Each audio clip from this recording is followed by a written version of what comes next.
The empath you knew 6 months ago no longer exists, not metaphorically, not poetically.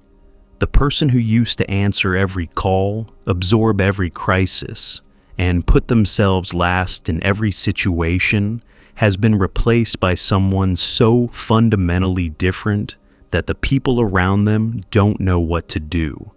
Some call it coldness, some call it selfishness, some whisper that something went wrong. But Carl Jung would call it the most psychologically significant transformation a human being can undergo.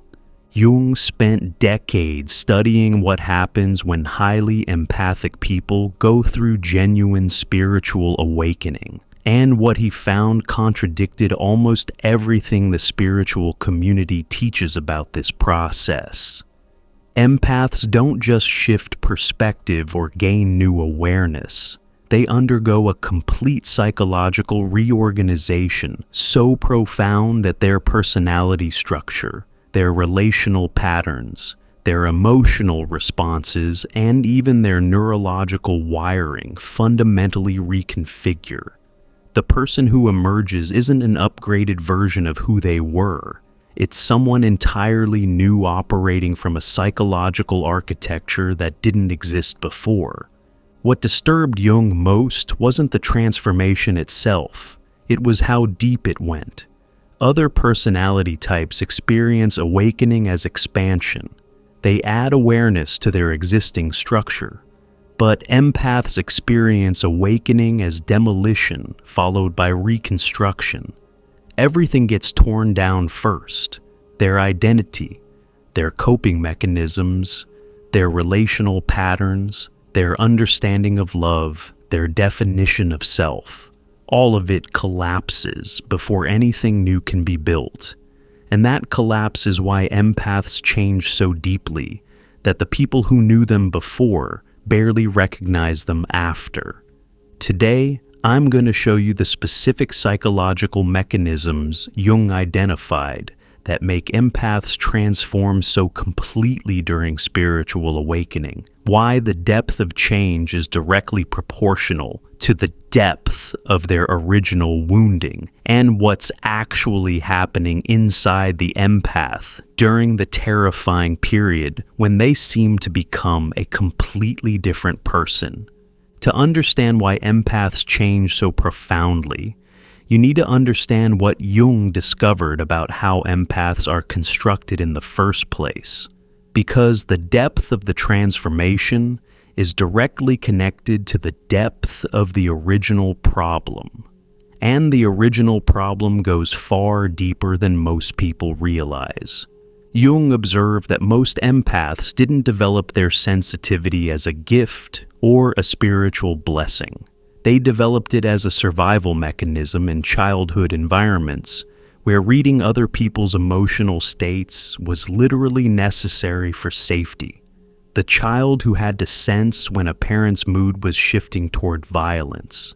The child who learned to absorb a caregiver's depression to stabilize the household. The child who became the emotional barometer for an entire family system because no adult was managing the emotional climate. This means that by the time an empath reaches adulthood, their entire personality is organized around other people's emotional states.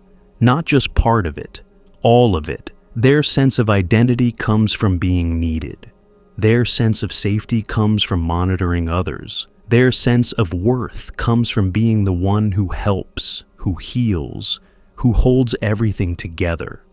Every major psychological structure they possess, identity, boundaries, self-worth, relational patterns, was built on the foundation of serving others' emotional needs.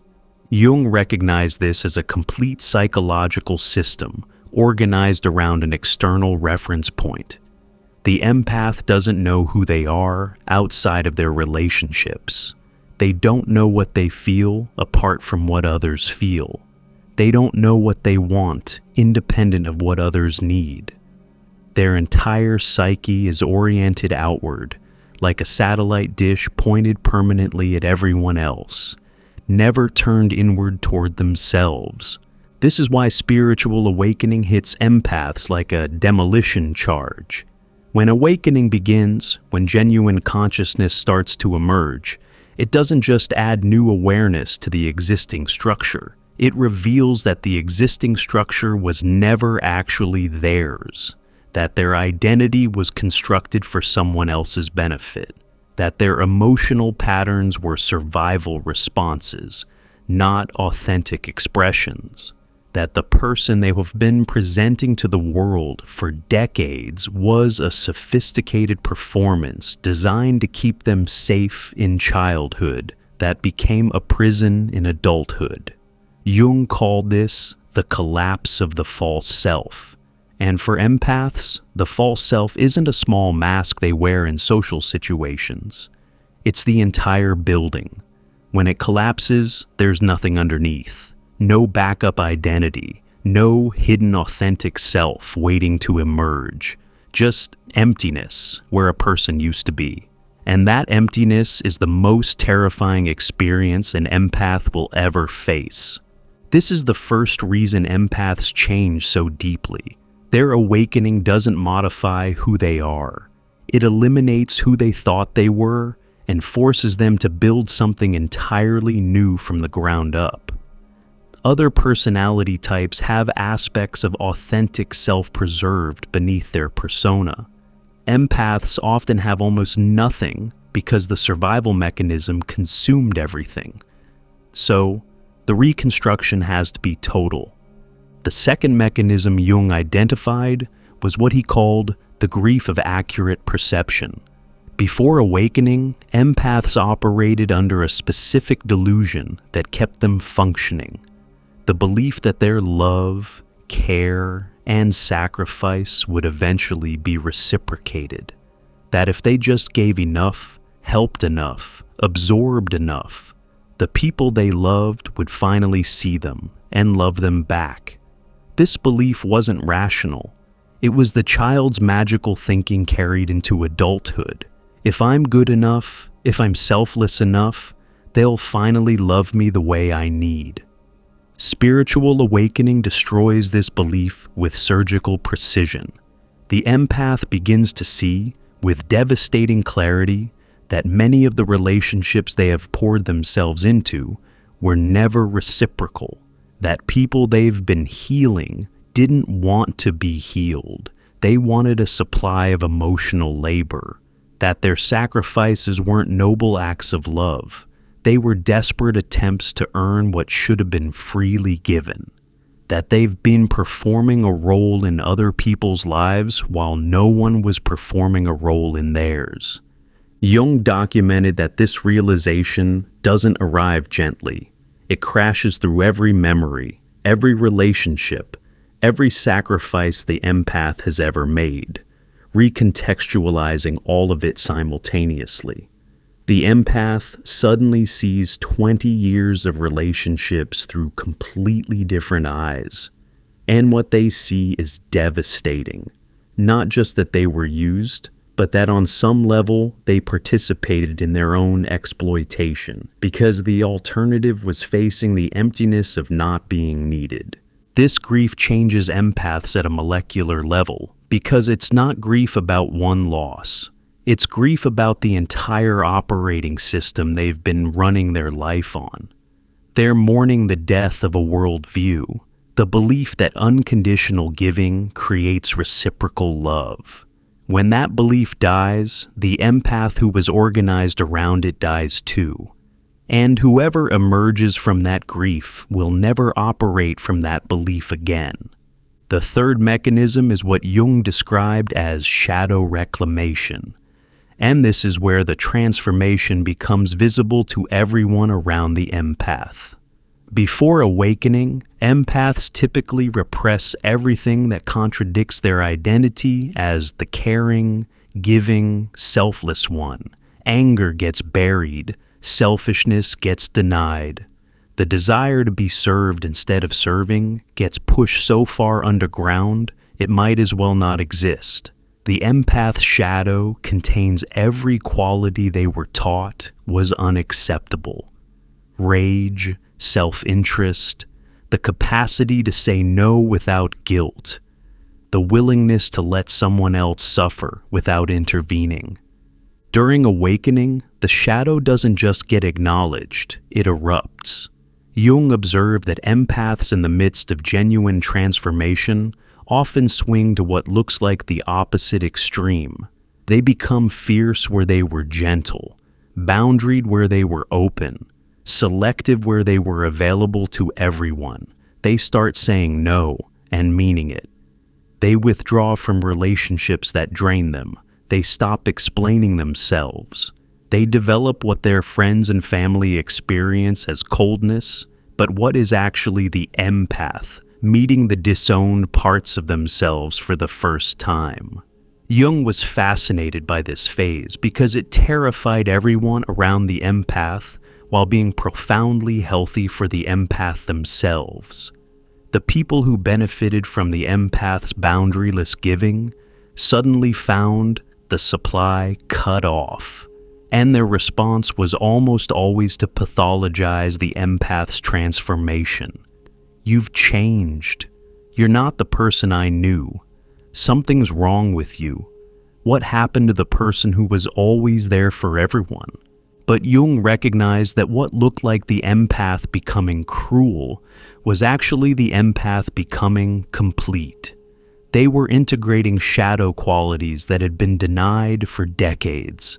The anger they had never expressed was finally finding voice. The self-interest they had always suppressed was finally being honored. The capacity to prioritize themselves, which had been their most forbidden quality, was finally being claimed. This shadow integration is why empaths seem to change personality during awakening. They're not changing personality. They're expanding it to include everything they would previously rejected about themselves. And since they'd rejected roughly half of human experience, the assertive half, the self-protective half, the fierce half, integrating it looks dramatic. It looks like they became someone else when actually they became themselves for the first time. Before we continue, check out our new guide, True Self-Discovery, with 24 practical reflection exercises inspired by the teachings of Carl Jung, designed to help you find your way within. Click below to get True Self-Discovery. The fourth mechanism Jung identified operates beneath conscious awareness, and it explains why the change in empaths runs so deep that it can't be reversed. Jung called it the reorganization of the psychic economy. Before awakening, the empath's psychological energy flowed almost entirely outward, toward other people's needs, emotions, and crises.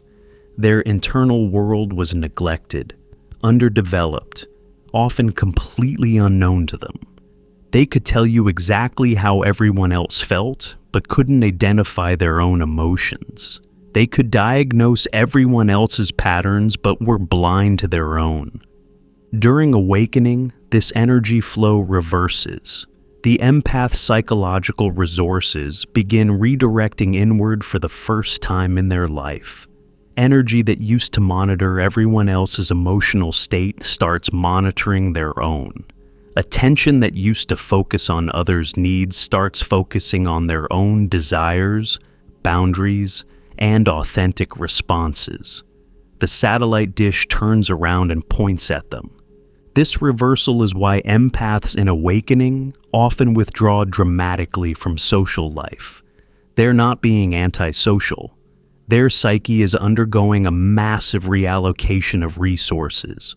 The energy required to build an authentic inner life, to discover what they actually feel, want, need, and value independent of everyone else, is enormous. There's nothing left over for performing the old role. The empath literally cannot maintain the previous level of availability because the psychological resources that funded that availability are now being used for something more important. Jung noted that this withdrawal phase is where most relationships with empaths either transform or end. The people who genuinely loved the empath, not the function the empath performed, will adjust. They'll be confused, maybe frustrated, but they'll adapt because their connection was with the person, not the service. But the people who were attached to what the empath provided will experience the withdrawal as abandonment or betrayal, and they'll either try to guilt the empath back into the old pattern or leave entirely. Jung observed that empaths lose an average of 60 to 80% of their relationships during genuine awakening, not because they were pushing people away maliciously, but because the majority of their relationships were built on the old operating system. When that system goes offline, the relationships that depended on it collapse. This mass relational death is one of the most painful aspects of empathic awakening, and it's also one of the reasons the change goes so deep. When you lose most of the relationships that defined your life, there's no external structure holding the old identity in place. The transformation becomes irreversible because there's nothing left to go back to. The fifth mechanism is what Jung called the installation of authentic perception. Before awakening, empaths perceived the world through a specific filter, one that prioritized others' needs and minimized their own experience. They'd register someone's disappointment, but not their own exhaustion. They'd notice someone's sadness, but not their own resentment. Their perception was biased toward external emotional data and nearly blind to internal emotional data. Awakening recalibrates this perception system entirely. The empath begins to perceive their own emotional states with the same accuracy they've always applied to others. They start feeling their own feelings. Not everyone else's feelings filtered through their nervous system, but their actual, authentic, personal, emotional responses to their own life. For many empaths, this is the first time they've ever experienced their own emotions clearly, and the experience is overwhelming. Jung found that empaths in this phase often describe feeling emotions they don't recognize. Rage that seems to come from nowhere, but actually comes from decades of suppressed anger. Grief that feels bottomless because it represents every time they abandoned themselves to care for someone else. Joy that feels foreign because they've never experienced happiness that wasn't dependent on someone else's approval.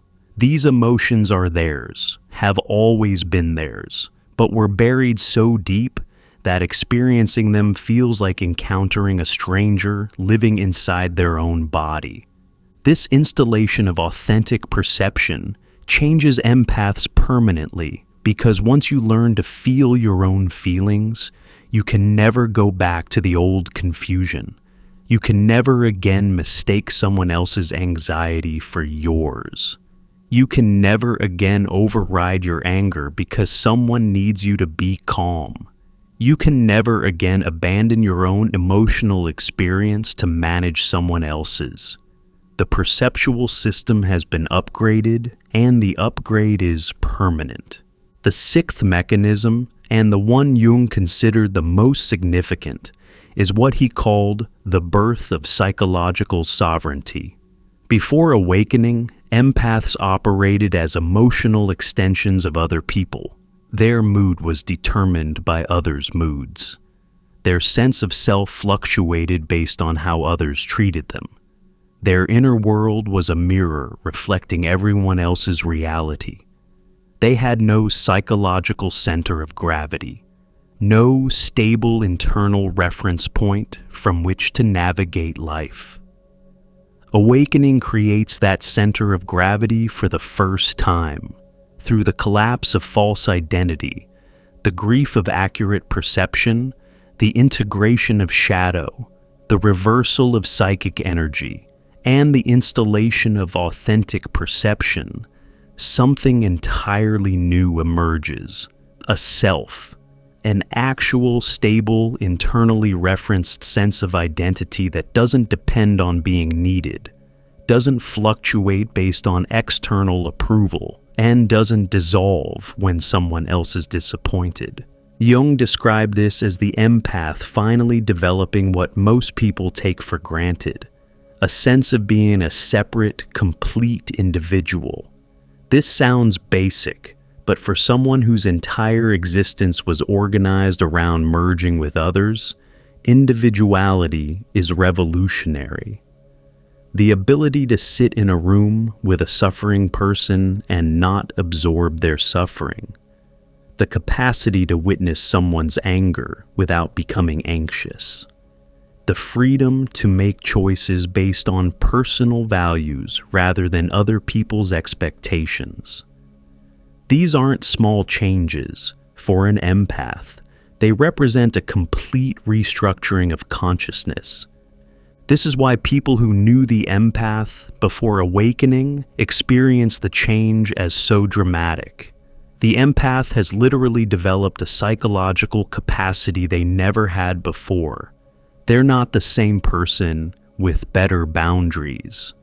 They're a different person with an entirely new psychological architecture. Their responses are different because their internal structure is different.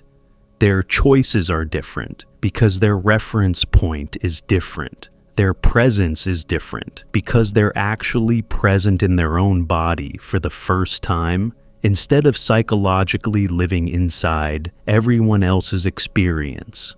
Jung emphasized that this transformation is not a choice empaths make. It's something that happens to them when the old system can no longer sustain itself.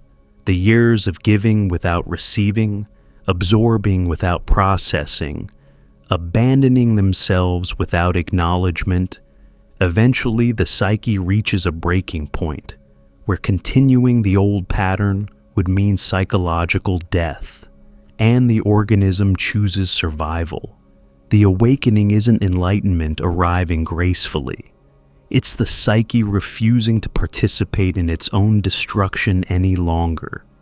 This is also why the transformation can't be undone. People sometimes ask whether the empath will go back to how they were, whether the old softness will return, whether the boundaryless giving will resume. Jung's answer was unequivocal. You cannot dismantle a survival mechanism and then reconstruct it once you've recognized it was killing you. The empath's consciousness has expanded past the point where the old pattern is possible. They can see the machinery now. They can feel themselves beginning to merge with someone and choose not to. They can sense the old impulse to sacrifice and redirect that energy inward. The pattern is visible, and visible patterns can no longer operate unconsciously. What emerges after the full transformation is an empath who still possesses extraordinary sensitivity, but is no longer enslaved by it. They still feel deeply, perhaps more deeply than before, because now they're feeling their own feelings instead of everyone else's. They still perceive others' emotional states with remarkable accuracy. They still care profoundly about suffering and injustice. But the relationship between perception and response has completely changed. Before awakening, perception triggered automatic response. Feel someone's pain, absorb it. Sense someone's need, fulfill it. Detect someone's distress, sacrifice to relieve it. After awakening, perception informs conscious choice. Feel someone's pain, acknowledge it without absorbing it. Sense someone's need, decide whether engaging serves both people. Detect someone's distress, offer what's genuine without depleting yourself. The sensitivity remains. The slavery to it ends. Jung believed this transformation represented individuation in its most complete form for empathic personality types. The empath who moves through genuine awakening doesn't just heal their wounds. They reclaim an entire self that was sacrificed in childhood and never recovered. They build psychological structures that most people develop naturally, but that empaths were denied because their developmental energy went entirely towards surviving their environment. If you're an empath in the middle of this process, the disorientation you're feeling is not a sign that something's wrong. It's a sign that everything is finally becoming right. The relationships falling away needed to fall. The identity dissolving needed to dissolve. The emptiness you're experiencing is not a void. It's space. Space that's never existed inside you before, because it was always filled with everyone else's needs, emotions, and expectations. That space is where you get to discover who you actually are when you're not performing a role for someone else's benefit.